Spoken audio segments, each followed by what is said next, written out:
Oi, pessoal. A aula de hoje será sobre osteologia. E o que significa osteologia? É o estudo dos ossos. Antes de falar do estudo dos ossos, eu tenho que falar e deixar vocês cientes sobre alguns aspectos de terminologia anatômica. Então, para isso, nós temos que pensar em anatomia, o nosso corpo em uma determinada posição, que é chamada universalmente de posição anatômica, que, de acordo com essa figura, é o que vocês devem imaginar quando pensam no corpo humano, seja ele homem ou mulher. Esse exemplo aqui é de uma mulher, mas não é essa posição que vocês devem imaginar. A pessoa de pé, o olhar para o horizonte, os membros inferiores ligeiramente afastados e os membros superiores ligeiramente afastados e voltados para frente. Então, qualquer descrição que vocês fizerem pensando no corpo humano, essa é a posição que deve estar na mente de vocês. Agora, a posição anatômica ela pode ser cortada virtualmente, né, ou até literalmente, em várias partes, que são chamadas de planos. Os planos existem inúmeras subdivisões, porém, os três principais são esses: o plano sagital, o plano frontal e o plano transversal. O que cada um faz? Por exemplo, o plano sagital é esse aqui que virtualmente passa pelo meio do corpo, dividindo o corpo humano em lado direito e lado esquerdo. O plano frontal, ele passa nessa região aqui, dividindo o corpo em região anterior e região posterior. E o plano transversal, pode ver que ele passa um pouquinho abaixo do umbigo e divide o corpo humano em região superior e região inferior. Bem, agora vamos entrar realmente na osteologia, que é o estudo dos ossos, de maneira sucinta, de uma maneira que eu acho que vocês devam saber, até porque o que vem a mais deve ser consultado. Agora, ao meu ver, o que vocês devem saber é, primeiro, que o nosso tecido conjuntivo ósseo ele tem características histológicas, que é bom salientar, e faz parte do tecido conjuntivo, só que a grande diferença é que entre as suas células existe uma grande quantidade de cálcio. Isso faz com que os nossos ossos eles tomem a densidade que são, né? Eles são duros. E dentro desse tecido, nós encontramos basicamente as duas células principais dos ossos, são chamados genericamente de osteócitos, mas são divididos em dois grupos, né? Os osteoblastos e os osteoclastos. Eles fazem trabalho inverso. Os osteoblastos têm a missão de produzir o osso, diferentemente dos osteoclastos, que reabsorvem o osso. É como se fossem dois operários, né? Um demolindo aquilo que já está desgastado e velho, seguido pelo outro operário, que são os osteoblastos, que são os construtores. Então, como nós somos o corpo humano, a todo momento existem células morrendo, sendo danificadas e que precisam ser reabsorvidas, né? Então, esse trabalho quem vai fazer são os osteoclastos, removendo todo o tecido ósseo celular que está morto, inerte, e vai sendo substituído por células novas, tecido novo, cuja função são os osteoblastos. Então, o que acontece? Na infância, é óbvio que existem muito mais trabalho dos osteoblastos do que os osteoclastos. Por quê? A pessoa está crescendo. né? O indivíduo está crescendo, então as células têm que se multiplicar. O que acontece na vida adulta é um equilíbrio entre a destruição óssea e a reposição óssea. Então, a multiplicação osteoblásticas e osteoclásticas se equilibram. E na terceira idade é justamente o que acontece, uma maior atividade osteoclásticas.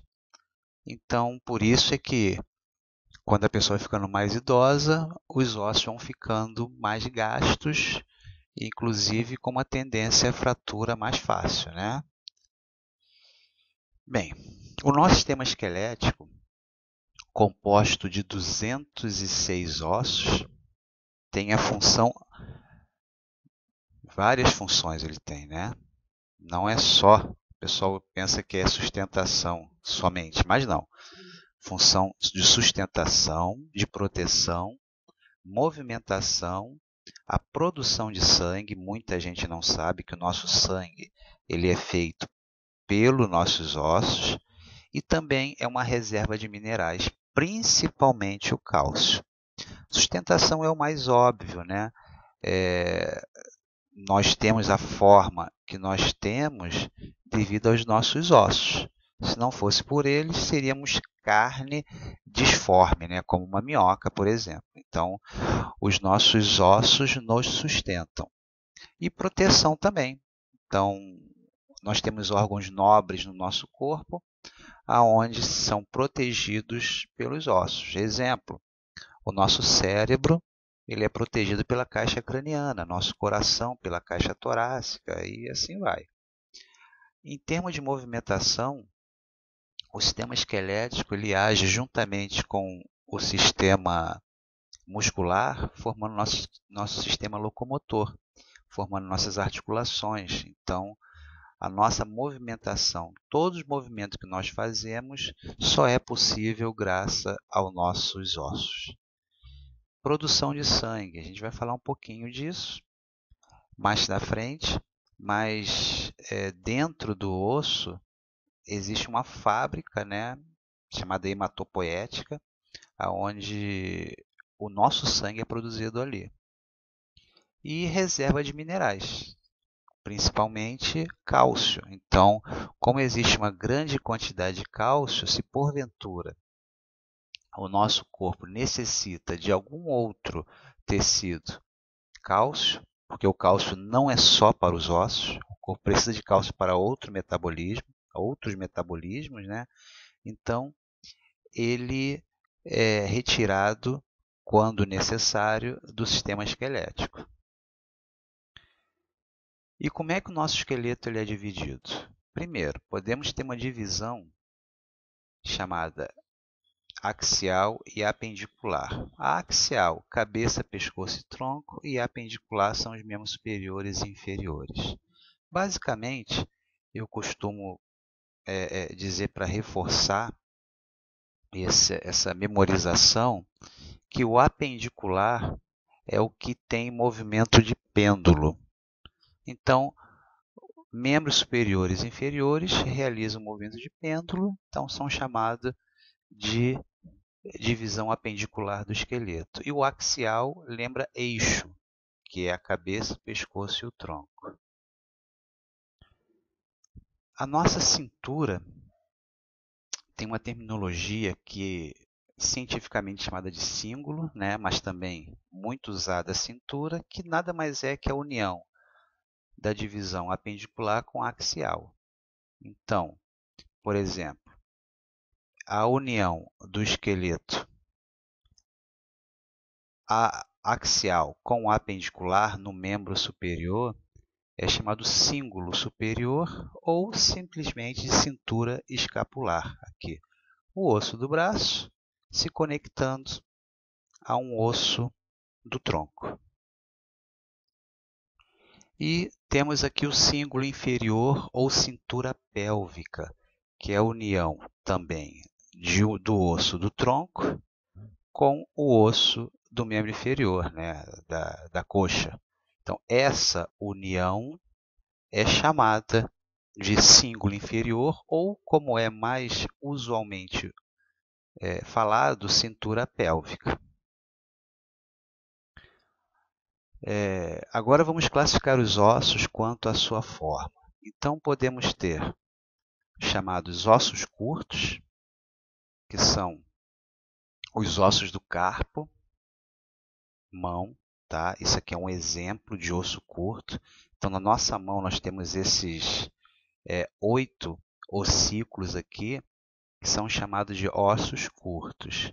E um outro exemplo é no joelho, a nossa patela, que é esse ossinho aqui, tá? Exemplo de ossos curtos. Os nossos ossos planos, por exemplo, o frontal, tá? Que está localizado no nosso crânio.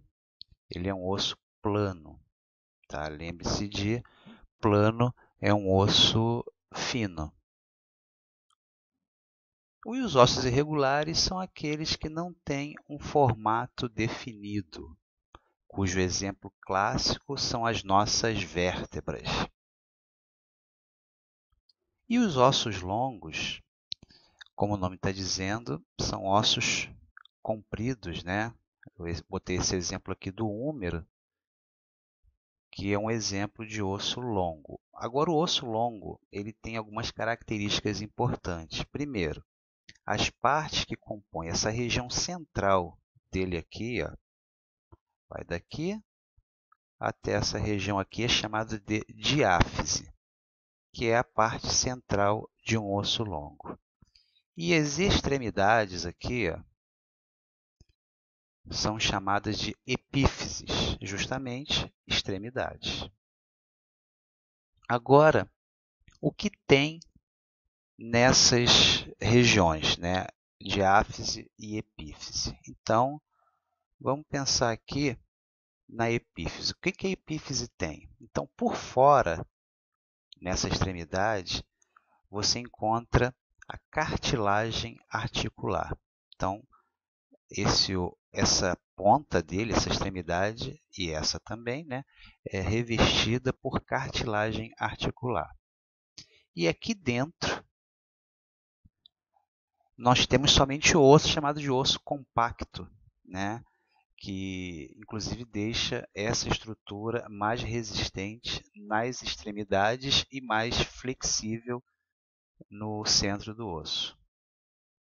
E a diáfise, por fora, é recoberto por uma membrana chamada de periósteo. É uma membrana localizada aqui. É muito sensorial, ela é muito inervada, por isso que quando se quebra um osso, a dor que a gente sente é pela lesão que acontece no periósteo, que é uma membrana que reveste a parte central do osso. E por dentro, aqui por dentro da diáfise, nós temos um osso esponjoso com um canal medular dentro. E esse canal medular nós temos a medula óssea amarela, também chamada de gordura, ou comumente chamada de tutano, aonde ela serve como produção de anticorpos. E em alguns ossos nós temos uma grande quantidade de medula óssea vermelha, que é ela que é a nossa fábrica de sangue. Então, um exemplo, a pessoa falou que teve precisei fazer um transplante de medula. Muita gente confunde e acha que esse transplante de medula é lá na coluna vertebral. Não. Transplante de medula é tu tirar a medula óssea vermelha dessa região aqui. Então, é introduzido uma agulha, né, de uma seringa até essa região aqui, é aspirado medula óssea vermelha, se processa, lógico, né? Estou falando de uma maneira simples, e é inserido em uma pessoa. Então, a transplante de medula que a gente ouve aí é no interior do osso que é retirado. Não tem nada a ver com coluna vertebral, tá bom? Bem, o que são articulações? De uma maneira simplista, nós podemos ter na mente que uma articulação é o encontro dos ossos, né? Podemos ter articulações onde há apenas o encontro de dois, mas também temos articulações mais complexas que envolvem mais ossos. Então, o que temos que saber? Que articulações são encontros dos ossos. Então, nós podemos classificar as articulações quanto à sua mobilidade. E quanto à mobilidade, elas podem ser fibrosas, também chamadas em sinartroses. Podemos ter as cartilaginosas, também chamadas de anfiartroses, e as sinoviais, chamadas de diartroses, que são as mais complexas, né? Uma articulação fibrosa é uma articulação onde não gera movimento entre um osso e outro. Então, eles foram gerados dois ossos diferentes, mas eles vão se fundir, fazendo com que, basicamente, um osso que foi originalmente feito em várias partes fiquem somente um. É o exemplo do quadril, que são formados por três ossos, mas nós chamamos de osso do quadril. E o sacro aqui, ó, podem ver que são vértebras que estão fundidas, né? Soldadas uma às outras. Nós temos a articulação cartilaginosa, também chamada de anfiartrose, cuja a característica é produção de pouco movimento entre elas. Um exemplo típico são as articulações intervertebrais. O movimento entre uma vértebra e outra é pequeno. Na verdade, nós conseguimos dobrar o nosso corpo devido à soma de todas essas articulações aqui. Mas entre uma vértebra e outra, não consegue realizar um movimento amplo. Então, ela é classificada como uma articulação do tipo anfiartrose ou cartilaginosa. E a articulação sinovial, como eu falei, que é a mais complexa, ou de artrose, ela vem com bastante movimento. E até por isso, né, por produzir muito movimento, ela é dotada de estruturas auxiliares para poder dar proteção e estabilidade a ela, que é o caso de tendões, de ligamentos, de bolsas amortecedoras, chamadas de bursas, de cartilagens, cuja função de amortecimento, o joelho, no caso, tem cartilagens bastante famosas, chamadas de meniscos, né? Cartilagem articular bem resistente, porque vai haver muito atrito entre um e outro. Então, é uma articulação realmente bastante complexa. Então é isso, pessoal. Isso foi um resumo, tá? Uma síntese do que eu acho mais importante quando se fala em osteologia.